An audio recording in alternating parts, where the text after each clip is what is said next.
Hello, everyone. Welcome back to the Interchange, brought to you by Rahel and Matthew from MAXIMYZ. We are so excited today. We have a special guest calling all the way from Greece. How awesome that is.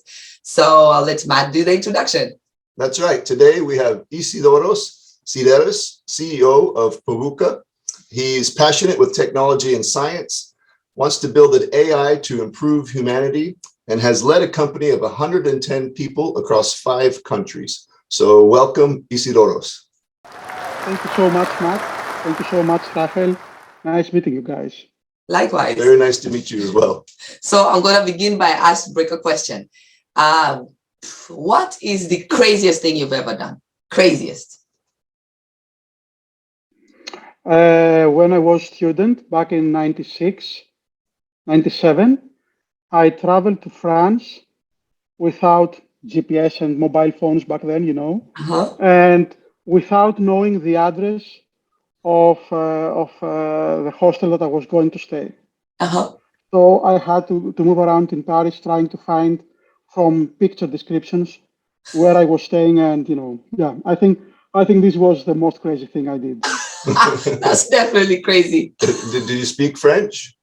No, I don't. Okay. Oh my goodness. This is another problem, another issue. Yeah. And were you by yourself, or did you have some friends with you? I was alone. I was alone with my baggages. Yeah. Okay. Oh no, that's bravery. That's brave. That's cool. Cool. So just tell us a little bit more about Pobuca and the culture there, and how you've grown your people over the past few years. Okay. So we started in 2000. We were students back then, me and my co-founders. We are 4 co-founders that we started Pobuca. And actually, our company has 2 phases. One is from 2000 to 2016, and one is from 2016 to 2021 until now. From 2000 to 2016, we were a local technology company in Greece, I would say. So we bootstrapped. I mean, we didn't raise any money, and with our own efforts and resources, and by growing organically, we managed to reach a company of 90 people. But we were located in Greece. I mean, we were a typical technology integrator in Greece. In 2016, 2015, something very tough happened in Greece. We had capital controls because we had huge issues with our economy, and we decided that we are a technology company and we should not depend in an insecure market like the Greek one, a small market and insecure market, I would say. So we decided to go global. And when you are coming from a relatively small market and country, the way to go global is more or less in one way, let's say, that you have to package your expertise into product, into intellectual property, into software. You have to focus in one area, because when you are doing business in small markets, you have to open to many different things. However, it's not easy to become a horizontal integrator in the US. You have to be laser focused in order to succeed with all this competition that exists in the UK or the US market. So we became laser focused in customer experience for brands and retailers, and our focus is on enterprise clients, mid-market, upper mid-market, and enterprise clients. We raised money around $7 million in dollars, around $80 million US dollars in 2016, and we moved our software and our expertise into the cloud, into a software as a service offering, and we also invested in artificial intelligence to embed AI into our software. Moreover, we moved our headquarters in London because there is a bigger investment community there, and we also built subsidiaries in 3 more countries, in Dubai, Poland, and Argentina. This is more or less our story. regarding the company. Yep. Yeah, that's quite a big change that you made. And just curious how you prepared all of your people for that, and how, what was that like for everybody? This is a great question, Matt. So it wasn't easy because when you are doing okay, we had an advisor who is also a board advisor. It's George Arkadakis. He lives in London, and he works as a consultant to big companies that want also to perform a digital transformation or to transform their business models. So he helped us a lot, and he said, "Okay, Isidoros, now listen. You should make a survey.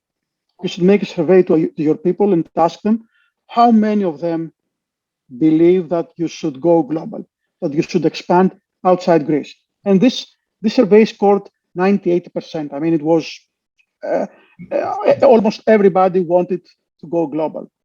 However, all the things that going global brings were not that easy to be accepted. I'm always giving the easiest example, the simplest example, that we had to switch our official language from Greek to English. Why? Because we have people, 15% of our people do not speak Greek. So we have to switch to English. This wasn't easy for everybody. It wasn't easy even for me.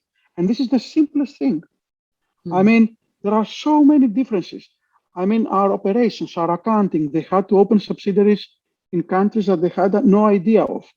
And because we just had opportunities. For instance, Argentina is a great country. It's a lovely country. You should go there. If you haven't visited Buenos Aires, you should definitely go. However, their economy is very regulated, many compliance issues, many difficulties in order to make business in Argentina. And our accounting department said, "Guys, why are we doing this? It's such a difficult thing to expand to Argentina because we have opportunities there." And so yeah. And another thing that George told me when we finished the transformation, he told me that, okay, if Pobuca was a multinational, if you were a multinational client, like the ones that I'm doing consulting, now I would tell you that 20% of your people will not manage the transformation, so they have to leave. I said, "George, what are you telling? I'm not going to tell to 20% of my people that they can't fit. And they're so good guys, and we are working together for so many years." He said, "Okay, there is another alternative, that this 20% will be split in 3 groups. One group will be those that understand that you should change, and they will ask trainings. So let's say if you are 100 people, 7 people will be like this. Okay, great. Another group will be those that will understand that they don't fit, and they will tell you, okay, maybe we can switch, we can go to another company, because I don't like writing in English everything. I'm giving again the simplest example. I don't like traveling abroad and making meetings with customers in so many different regions. I would like to stay in Greece because I have family. Totally fair. So they're going to leave. But there will be another 1/3 of this 20%, let's say 7 people, that despite they are willing to go global, they have voted that yes, we should go global, they will hit the strategy.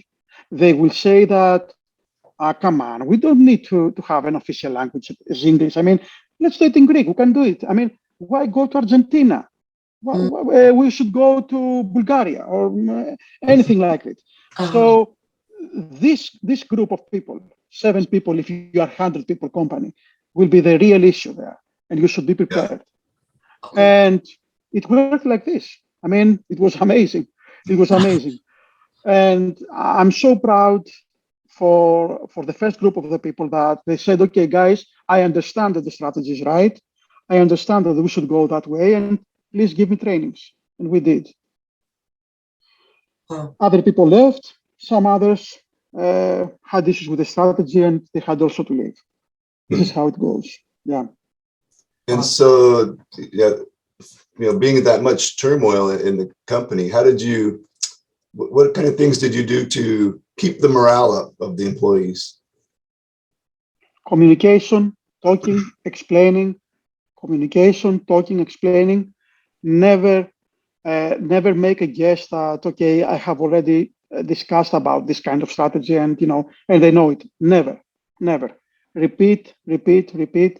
Always be there, open to answer to any of their questions, any of their concerns. Express my feelings too. Whenever I'm not sure about something, I will always say, I feel 75% we should go that way, but it's not 100%, guys. Of course, there is 25% of chances that my decision is wrong, but I strongly feel that it's the better one for the time being. And I think, this is the recipe: openness and communication. Yeah, just being open and honest. Yeah, transparent. Open and honest. Yeah. And this is and this works also. If I'm not open and honest, I feel stressed. I feel that whenever I'm making a thought of hiding something, this is very stressful for me, for my style of management, let's say. So it's also liberating for me to be totally open and honest. I mean, and anyway, I don't have to hide anything. I mean, before going global, I asked you, and it's 98%. You said yes, let's do it. I mean, I have nothing to hide, Yeah, for sure. Oh, time out for a second. Just take a drink. Oh, sorry.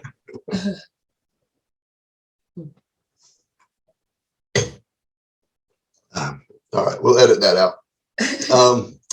So I'm going to switch gears a little bit and talk about, everybody has different personalities, different ways that they work and do things. For example, Rahel is very kind of high level thinking. She's looking at the overall strategy and organization. I'm more detailed. I want to get into the weeds and understand how everything works together. And sometimes that causes conflict with us. And I'm just curious how you see that in your organization. Yeah, of course. My heart goes to Rahel. I'm the same. To tell you the truth, this was a big change to my management style. I believe that 10 years ago, I wanted everybody to be like me, everybody that was around me to be like me. However, I realized that everybody that is around me should understand me, not be like me. This is totally different. And to tell you the truth, in the last 3 years, I'm also taking advantage as a CEO. I'm taking advantage of the different management styles that my co-founders or my management team has. And for instance, I understand that in order to vision the strategy, you need to be, high level and take care of the big things, let's say. However, I do know that the details matter when you go to execute. So I take advantage of this ability. My COO, my co-founder, Elena, she's very, very a detailed person like you, Matt, more or less. So I understand that both skills are needed. Yeah. So I'm trying to take advantage of the situation that we are not the same. And if we were the same, I think that we would have more issues than being different and understanding each other that we are different. Yeah. This is the most important thing.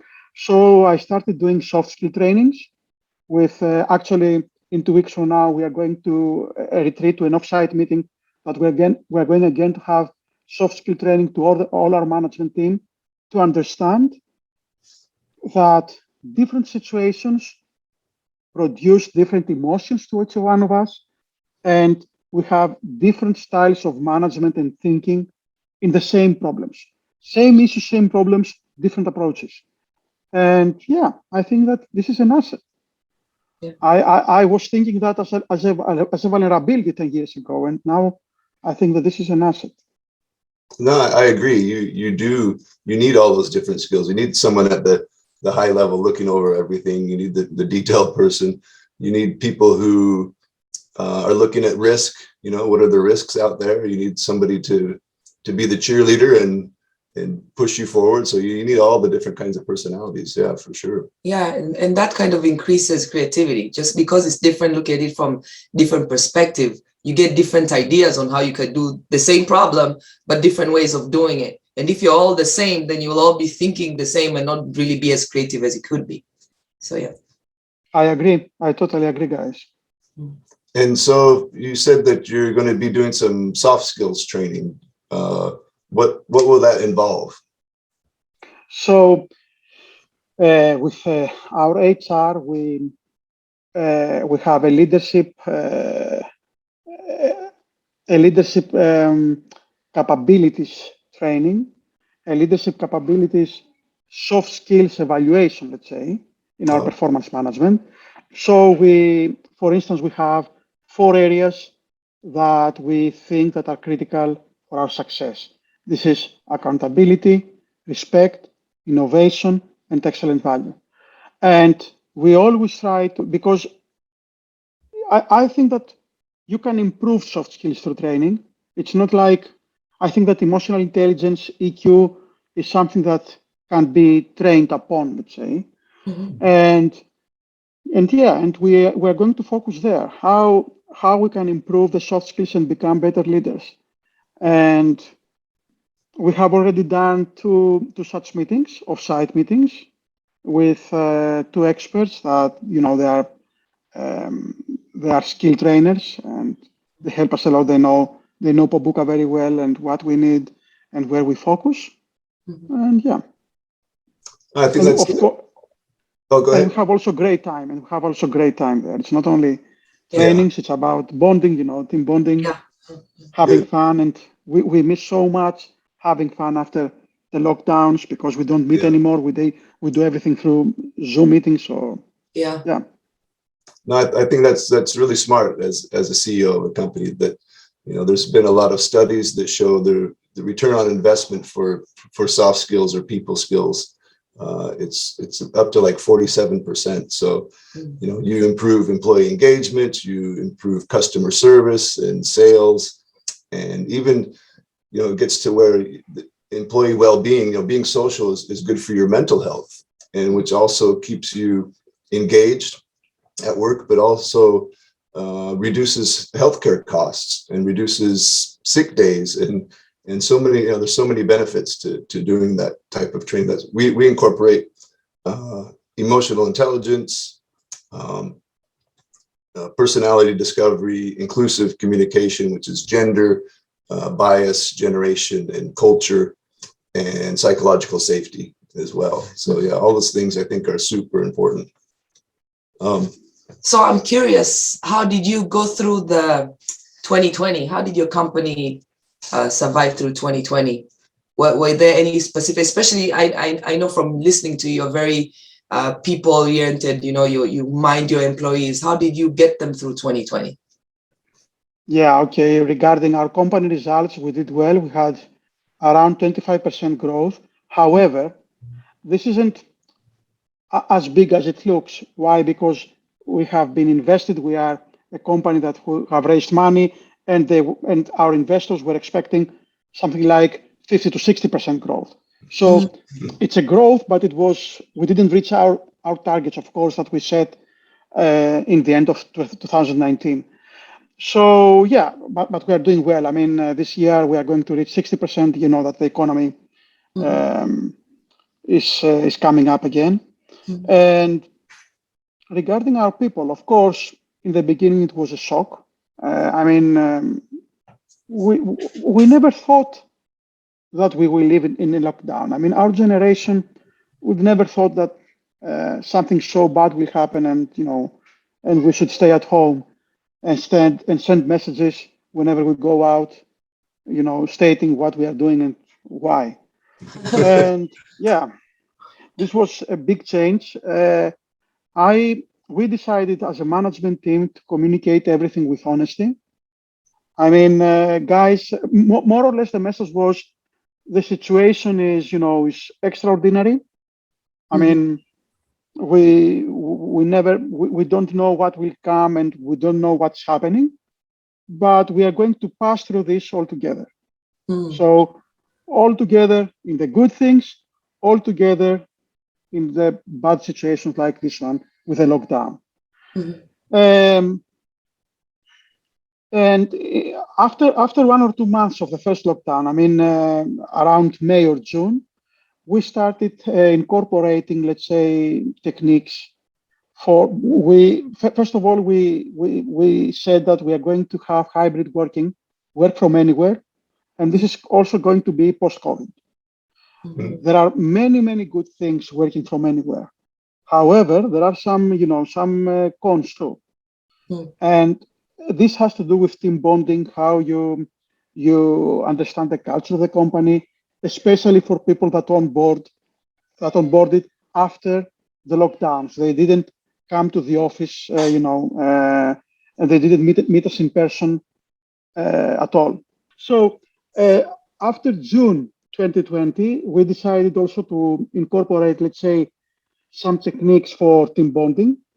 Of course, the hybrid working, and now we also, I mean, most of our people are working remotely, but we decided to start, some initiatives for team bonding, like going out, playing games, even video games, but all together, meeting in digital and virtual platforms all together, installing Microsoft Viva, which is a tool for employee engagement, and yeah, such kind of stuff, in order to reduce the cons that remote working has, because it does have. However, remote working scores like 85 to 90% to our people. I mean, they prefer to have the option to work from anywhere they want. It's very flexible for them. Oh, okay. Yeah, it's, I mean, there's definitely a lot of advantages working from home, but I think it's also good to be just in the same space as another person. You miss something there. There's something more when you're together. And I'm just thinking about a few different things. One is, there's a new program called Sneak that we just learned about. And Sneak is a program that takes random photos of you throughout the day. So your management can see if you're working or not, I guess, which to me sounds very invasive, but I just wonder what your thoughts are on that in terms of AI and, how far should we go with this kind of technology where it's maybe a little too invasive rather than being beneficial? Because you talk about, AI that's beneficial for humanity. Yeah.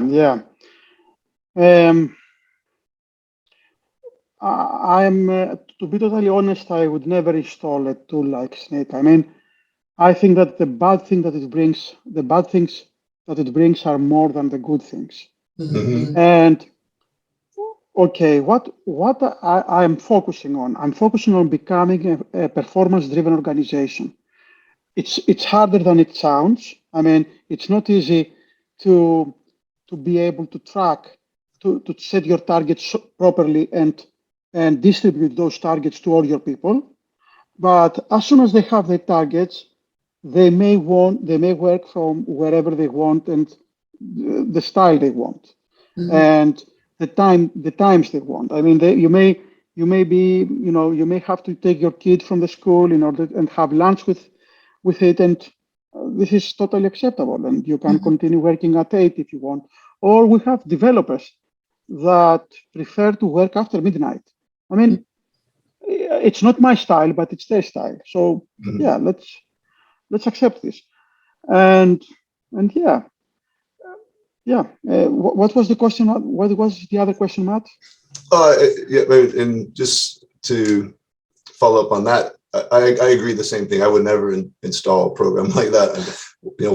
Spying on my employees, I think it's too invasive, and I feel like, yeah, it's my job, as our job as business owners to empower our employees and inspire them. And if they're on board with our mission and our values, then they're going to work hard anyways. I don't need to I don't need to babysit them. I think you need to trust your employees Yeah. Yeah. And this, the second part of the question was just in terms of artificial intelligence, and you talked about, using that to benefit humanity. And just curious of how you're going about doing that, ensuring that that happens. Yeah. First of all, we have included in our mission that we should build AI beneficial for the society and humanity. And okay, you may tell me, how do you consider that something is beneficial? I would say that happiness has to increase. And of course, this is very, very broad and has a very wide meaning. But let's go to our job, to our expertise, which is customer experience. So there are marketers and customer service executives and sales executives that are responsible for customer experience. In their job, they have boring, repetitive tasks that may make them unhappy about their jobs. And there are also creative stuff. So for the next 5 years with AI, I don't think that we really can predict what will happen after 5 years, after 10 years or 15 years. Let's focus on the next 5 years. So on the next 5 years, we're going to develop AI that will do the most boring and repetitive tasks that you need a human brain to do them, though. I mean, they are intellect tasks, but they are not creative tasks. Yeah. I mean, like playing chess, you need a brain to play chess, but but an AI can also do it. However, okay, it's not a good example to play chess because it's also amusing to play chess. But there are many things that to send a campaign, to evaluate campaign, to validate data, to try to find customer segments. These tasks, or to be the front line in customer service, to be a bot that answers to customer service requests. And if there is a real issue there, it can escalate to human agent, because human agents want to solve real problems and not be routers, pushing messages back and forth. So yes, that kind of stuff. This is where we focus now. And after 5 years, I think that there is a big turning point with AI. The turning point will be when AI will be able to write better code than humans. And this is a huge turning point. I don't know what will happen then. I mean, I strongly believe that nobody knows how it will be that we will have a machine that will be more intelligent than people and humans, but without emotions. And not having emotions is not always bad. It could be also good. I mean, most of the bad things that happened on Earth are related with emotions. Yeah. I mean, it's obvious. I mean, you can't really perform really bad if you don't have emotions, hatred, and all these kind of things. That's true. Yeah, and that's why emotional intelligence is important, right? The more you can understand and regulate your emotions, I think the better off you are. I think definitely if AI becomes emotional, it's over. We're finished. Yeah. I believe most of our emotions, I mean, not all of our emotions come from our Darwinian nature, that we have evolved. And most of them make sense if you see from a Darwinian lens. I mean, all the emotions. However, I agree. Emotional intelligence is very, very critical and very important in order to understand that other people still have different feelings from yours. However, I think that we should also set a moral compass of being kind, of being nice, of not harming other people. It's more important not to harm. It's more important for me to have our people in Pobuca happy than to increase our valuation by 50%. And I'm totally honest when I'm saying this. It makes me more happy. It might be again egoistic. For me, it makes me more happy not to increase the valuation of Pobuca by 50%, but to have our people happy. So yeah. So, but I have worked a lot with meditation, by setting moral targets and a moral compass in order, to guide me in my decisions and in what I want, not only as a CEO and a leader, but as a human being as well. With my daughter, the same. Making Evelyn, if Evelyn is happy, I'm also happy, and I have to understand how she will become happy, because what makes me happy might not be her style too. Yeah. Right. Yeah. Wow. It would be great if more leaders will think that way. I totally agree with that. Like, if we all focused on our employees being happy, and overall, if they're happy, they're going to do more for you. If they can feel the legitimate desire for them to be happy, they will want to do more for you. So I agree, Rachel. I believe that in the end of the day, it's more beneficial for the company too. But even if it wasn't, I would prefer again them to be happy instead of having a bigger company. Yeah. No, that's great. I think that, especially like a company like yours, you raise money and you have these profitability targets. It's easy to lose sight of that. It's easy to just to focus on the money and the revenue. So I applaud you for that, for remembering your employees, remembering the people that got you there. Yeah. I think that's That's very true. But again, Matt, if you are honest with your investors too, I mean, if anyone wants to invest in Pobuca out there, you should know that our people being happy is our first priority. So since they know it and they still decided to invest, I mean, I was honest. Yeah. I didn't lie. Yeah. This At is my least management style. Yeah, it's clear. yeah, the investors know what to expect, and there's no trouble down the road because of that. That's great. So it leads me to ask a very curious question. I know your company is based in Greek, and from what you explained, that's really where you operated for the most time before you became global in 2016.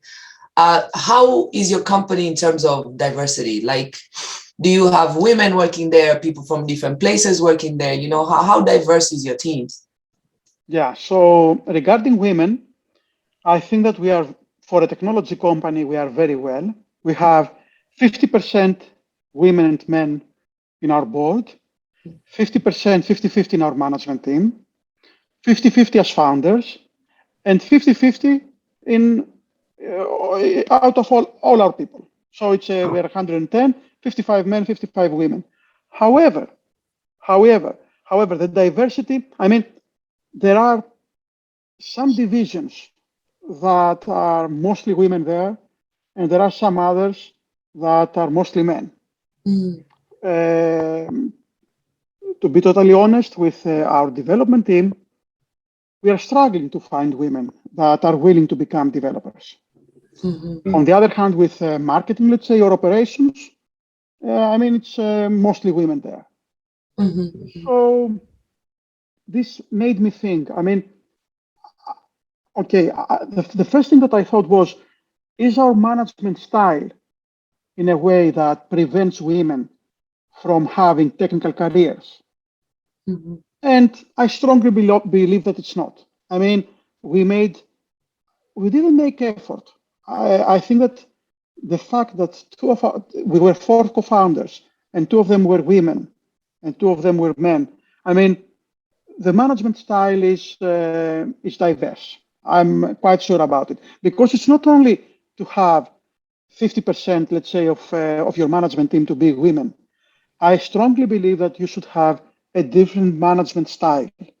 I mean, a management style suitable for women to thrive, because I strongly believe that there are different styles that men and women can perform.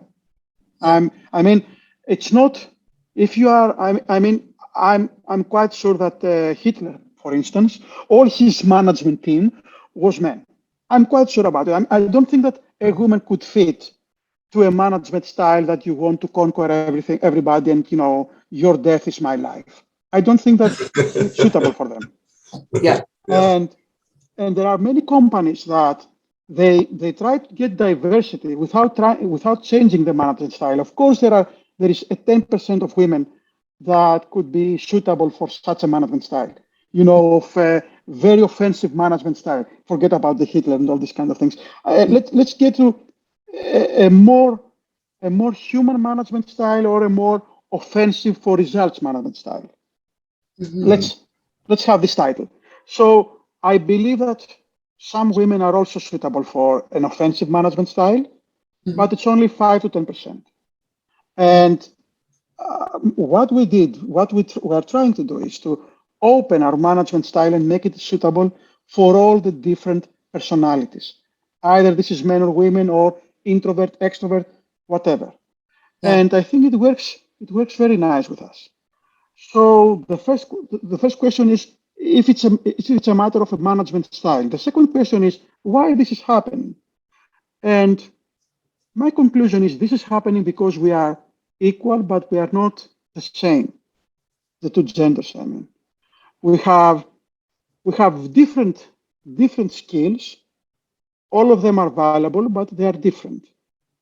For instance, I believe that women are better in multitasking, and men might perform better if they have to focus in one single thing without, being more introverts, without having to collaborate with others.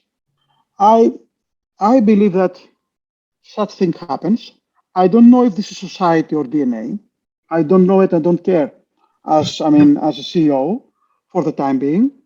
And what I'm trying to do as a leader and the CEO is to take the most of the different personalities and skill sets. So I understand that women are very good at some things in general, let's say. Of course, we don't exclude anybody. Of course, we may have a brilliant woman developer and a brilliant man in marketing or in operations. Of course. But I have accepted that such things, I have accepted that there is a tendency, let's say, for men and women to do different kind of stuff in companies. This is what I have concluded. Yeah. No, I think, you're right. You can't put everybody in a box, but people do have certain tendencies based on their background, their culture, their gender. And no, for sure. Did you have any other questions? No. Okay, just have a couple more questions for you. One kind of final question is, from this entire conversation that we just had, what would be the key takeaway for our audience to bring home with them? The key takeaway, I think that you should set your moral compass. You should set your personal mission. Try to have a mission that that inspires the rest of the management team. If your personal mission inspires the rest of the management team, then it's very easy to incorporate this mission to the company mission. Communicate this all the time. Be open to diversity. Either this is about gender, nationality, whatever, and we saw this working about nationalities because we focused on male and women. Before 2016, we were 100% Greeks. Now we have people from Argentina, India, Poland, United Arab Emirates. We are from everywhere, and we try also to incorporate different cultures.